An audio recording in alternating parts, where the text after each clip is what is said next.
ED के बाद CID के जाल में फंसे अभिषेक बनर्जी पहुंचे सीआईडी दफ्तर। अमित शाह को धमकाने, हिंसा भड़काने के आरोप में अभिषेक बनर्जी से होगी पूछताछ। 14 और 15 जून को अभिषेक बनर्जी से पूछताछ कर चुकी है ईडी और सीआईडी। टीएमसी के सांसद अभिषेक बनर्जी पर सीआईडी ने एक बार फिर से शिकंजा कस लिया है। इस बार चुनावी हिंसा के केस में अभिषेक बनर्जी से सीआईडी पूछताछ कर रही है। अभिषेक बनर्जी सीआईडी के दफ्तर पहुंच चुके हैं और ये जो पूरा केस है वो पश्चिम बंगाल में जो हाल ही में विधानसभा चुनाव हुए हैं उससे पहले केंद्रीय गृह मंत्री अमित शाह को धमकाने और हिंसा भड़काने के आरोपों से जुड़ा ये पूरा मामला है जो कि सीआईडी को सौंप दिया गया था और अब सीआईडी इस मामले में एक्शन ले रही है। अभिषेक बनर्जी को पूछताछ के लिए बुलाया गया था और अब वो सीआईडी के दफ्तर पहुंच गए हैं। दरअसल अभिषेक बनर्जी जो कि टीएमसी के सांसद हैं और महासचिव भी हैं, उनको दक्षिण कोलकाता के भवानी भवन में पश्चिम बंगाल पुलिस के क्रिमिनल इन्वेस्टिगेशन डिपार्टमेंट यानी हेडक्वार्टर में वो पेश हुए हैं। पिछले महीने पश्चिम बंगाल की पूर्व मुख्यमंत्री ममता बनर्जी के भतीजे अभिषेक बनर्जी के खिलाफ विधाननगर शहर पुलिस के अंतर्गत Bidhannagar cyber crime police station में एफआईआर दर्ज की गई थी। साइबर क्राइम पुलिस स्टेशन के अधिकारी पहले इस मामले की जांच कर रहे थे, लेकिन 11 जून को जांच सीआईडी को सौंप दी गई। सीआईडी के अधिकारियों ने 12 जून को इस केस में पूछताछ के लिए उन्हें नोटिस दिया और मंगलवार दोपहर तक मुख्यालय में उपस्थित रहने के लिए भी कहा। तो इस तरीके से उन्हें पहले ही अधिकारियों की तरफ से नोटिस भेजा गया था कि पूछताछ के लिए आप आइए और पूछताछ के लिए बुलाया गया था। अब वो सीआईडी के दफ्तर पहुंचे हैं, उनसे पूछताछ इस केस में होगी। जब चुनाव था उस वक्त उन्होंने केंद्रीय गृह मंत्री अमित शाह पर टिप्पणियां की थी, उन्हें धमकी दी थी और साथ ही उन पर हिंसा भड़काने का आरोप भी कहीं ना कहीं लगते हुए दिखाई दिए। अब इस मामले में शिकंजा लगातार उन पर कसता जा रहा है। इससे पहले ईडी भी एक मामले में जांच कर चुकी है, पूछताछ उनसे कर चुकी है। सीआईडी भी जो फर्जी हस्ताक्षर का केस है उसमें पूछताछ अभिषेक बनर्जी से कर चुकी है और उसके बाद अब ये एक और मामला जो उनके लिए गले की फांस बन चुका है। लेकिन इन सब के बीच पश्चिम बंगाल में जो बीजेपी के नेता हैं दिलीप घोष, उन्होंने आरोप लगाया कि बनर्जी का नाम कई मामलों में सामने आया है। दिलीप घोष ने कहा कि जांच शुरू हो गई है।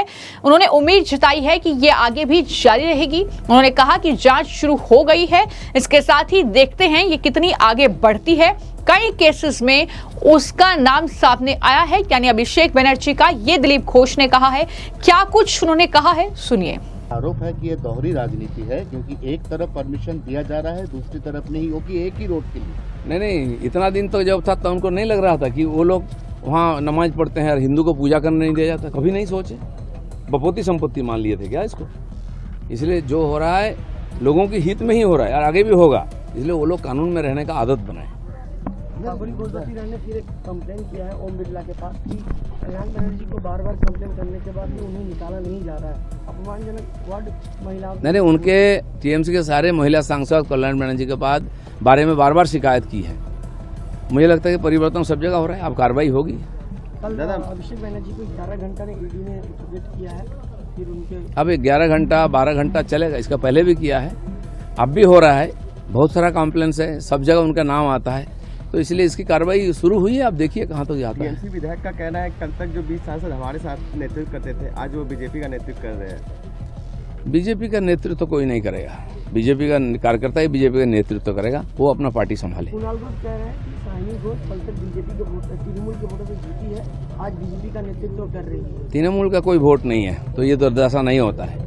पब्लिक कृपा करके उनको 15 साल रखा है और आधा वोट मिलता था, आधा लूट करते थे। अब नहीं हुआ, लूट तो बंद हो गया है। इसलिए कौन कैसे जीत के आया, पब्लिक के वोट से जीता है, उनको स्वतंत्र होने का अधिकार है। ममता बनर्जी कहाँ से जीत के आई थी? कांग्रेस से जीत के आए कि यहाँ आई थी।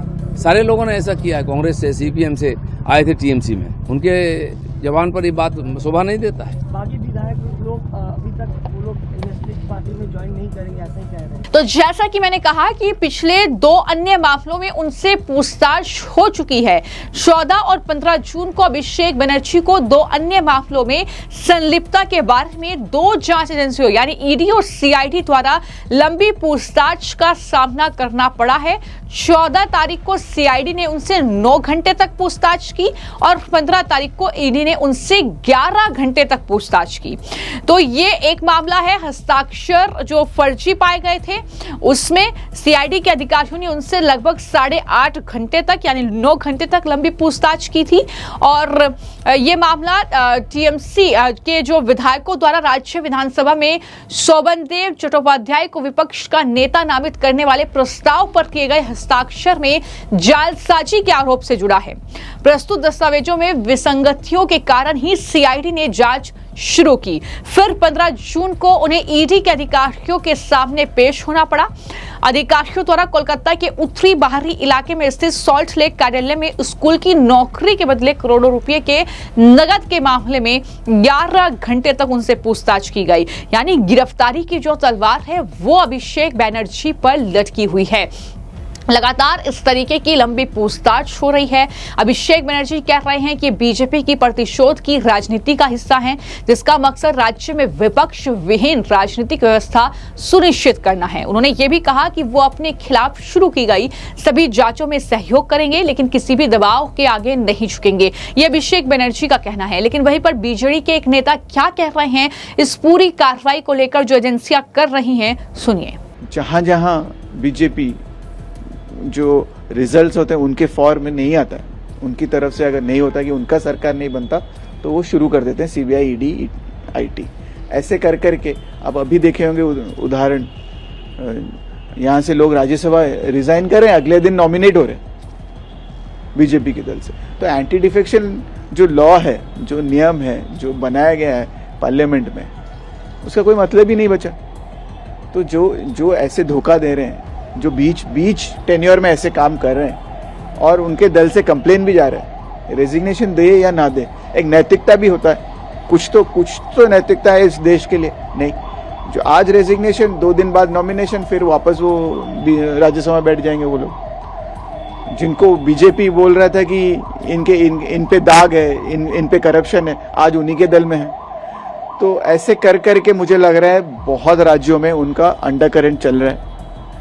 ये सरकारी मैकेनिज्म को, सरकारी जो सेंट्रल गवर्नमेंट, केंद्र सरकार के जो मैकेनिज्म है वो सब यूज करके दबाव में लाके जितने भी राज्य बचे हैं अभी, जो जिनको सेक्युलर बोला जाता है, जो सेक्युलर राज्य बचे हैं, उनको भी तोड़ के, उनको धमका के, उनको चाहे मारपीट करके, चाहे उनको जेल में डाल के, ऐसे कर करके ये लोग सारा देश को हड़प लेंगे। और बाकी रहेगा क्या? कुछ बचेगा नहीं। डिक्टेटरशिप, हिटलरशिप, या फिर चाइना का जो सिस्टम है, communist party, all in all, या फिर नॉर्थ कोरिया जैसे कोई दूसरा नेता बन ही नहीं सकता। और बनने की कोशिश किया तो उनको मारा जाएगा। जैसे रशिया में आज अभी देखो, ऑपोजिशन है रशिया में, नहीं, जो भी ऑपोजिशन करता है वो जेल में होता है, नहीं तो उसको पॉइजन दिया जाता है, तो जीता नहीं है। तो यही हालत होने वाला जल्दी। 20 MP अभी एक अलग गुट बना रहे हैं, तो इसको कैसे देखते हैं? सब रही है। देखिए, 20 तो नहीं, कभी कभी 22 भी सुनने को मिल रहा है। और वो जो कोई एक सिटीजन पार्टी है, नेशनल सिटीजन पार्टी, जिसमें शायद 890 वोट मिले थे टोटल उसको पिछले इलेक्शन में, 890।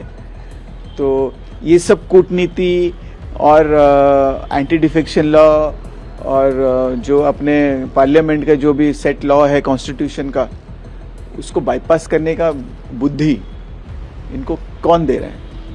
बीजेपी के जो लीगल एक्सपर्ट्स हैं और बीजेपी के साथ जो स्पीकर हैं, जो वाइस प्रेसिडेंट है, ये लोग गवर्नर हैं, ये लोग मोहर लगाने के लिए बैठे हैं।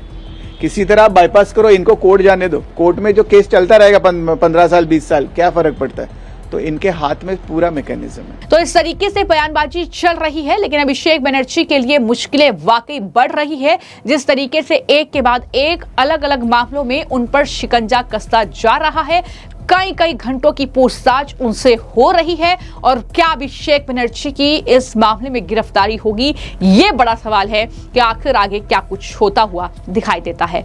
फिलहाल आपकी इस खबर को लेकर क्या राय है, हमें कमेंट बॉक्स में जरूर लिखें। धन्यवाद।